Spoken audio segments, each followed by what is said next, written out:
We talked about the end of last week, the press conference that was held by House Republicans to outline the findings of their months-long investigation into Joe Biden's corruption. And we discussed during the segment on this the fact that they didn't have the evidence that they had been promising for so long. They're going to find it. They're going to find it. And they didn't find it. And they had to admit, okay, yeah, we don't have evidence of the criminality, but it's definitely there.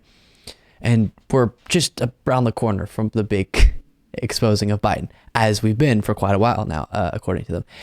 And I thought that was going to kind of be the peak of this, and then they're going to get quiet or move on to a different accusation, or I didn't know for sure, but it just seemed they're not going to continue to embarrass themselves. And I was wrong, okay, because I have an update on this story.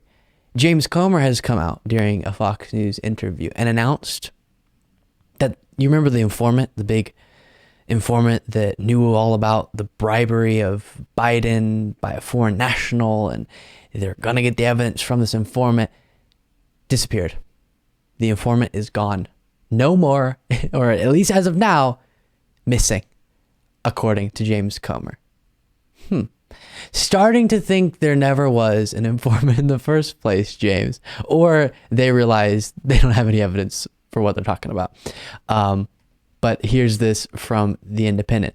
House Oversight and Accountability Chairman James Comer told Fox News on Sunday that one of the informants of his probe into President Joe Biden had gone missing. The interview came on Sunday Morning Futures with host Maria Bartiromo, who asked him if the whistleblower had gone missing. James Comer responded, well, we're hopeful that we can find the informant. And some of the reporting on this when I was preparing for today's show, it tickled me. This is a headline from Esquire. Oops, Representative James Comer seems to have misplaced his Biden informant. It could happen to anyone. And then the Washington Post, Representative James Comer is looking for anti-Biden evidence, also his informant. Gosh, it's you would think that if you were a supporter of these individuals, if you were following, hoping, oh, Biden's about to be exposed, he was bribed by this foreign national, I just know it, and they're going to get the evidence from this informant, and you've experienced similar emotions time and time again as the cycle's gone on with Republicans accusing Biden of things they never can substantiate it. Wouldn't you get tired if you're a follower, a supporter of these individuals? Wouldn't that kind of get exhausting? They keep promising to expose things and they don't. That would be annoying. Or maybe you think that things are being exposed, but justice is being served. I don't know what is going on for those who are hoping James Comer is going to successfully reveal the things that he's saying he's going to reveal, and that Republicans are saying they're going to reveal. But even if you tuned into the press conference, they made very clear, while lots of accusations, they didn't have evidence of the type of wrongdoing that they were alleging. And so how does that not eventually set in for the followers, the believers, that, oh, this is a game they're playing. They're just trying to hurt Biden politically. I see. Because if there were actually batches of evidence present by now, after all this investigation, they would have found it, right?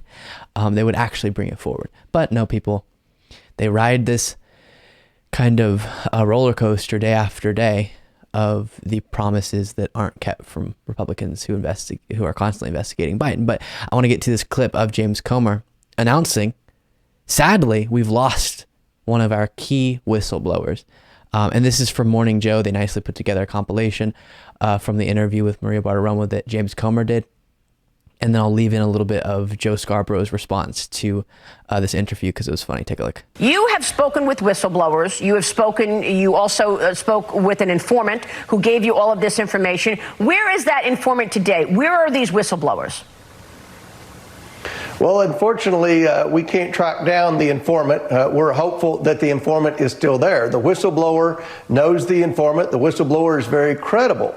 Hold on a second, Congressman. Did you just say that the whistleblower or the informant is now missing? Well, we're hopeful that we can find the informant. Now, remember, these informants are kind of in the spy business, so they don't make a habit of being seen a lot or being high profile or anything like that. 9 of the 10 people that we've identified that have very good knowledge with respect to the Bidens. They're one of three things, Maria. They're either currently in court, they're currently in jail, or they're currently missing. So, comrade, you're telling me you lost another submarine? Come on, you lost you lost the informant. The guy that you claimed gave you all this information that you built this entire charade on. What, do you and Durham, like, do you guys have tea parties every weekend to talk about how you can destroy your reputations and your career? Durham tried this, remember? He chased conspiracy theories to try to prove that the FBI was corrupt and rigged the 2016 election. He made a fool of himself time and time and time again. And now we have lost informants. In fact, the informant that this entire charade was supposedly built on. Attorney Mark Zaid posted this on Twitter, that he's represented whistleblowers in the intelligence community for more than 25 years and never lost one. It is so absurd. And I know they'll say it's because the Biden crime family covered it up. They went after this informant, kidnapped maybe, made them disappear. Who knows what will come of the conspiracy theories around this.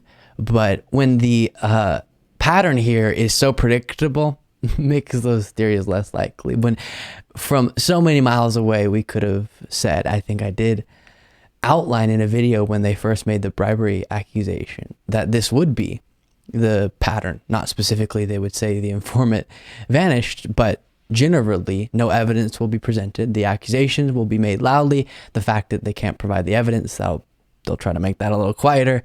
And the cycle continues. The manufactured controversies continue. And this is in line with, is a part of what I talk about a lot with the GOP, which is distraction politics. You try to keep kind of your voters' eye off the ball by distracting them with things.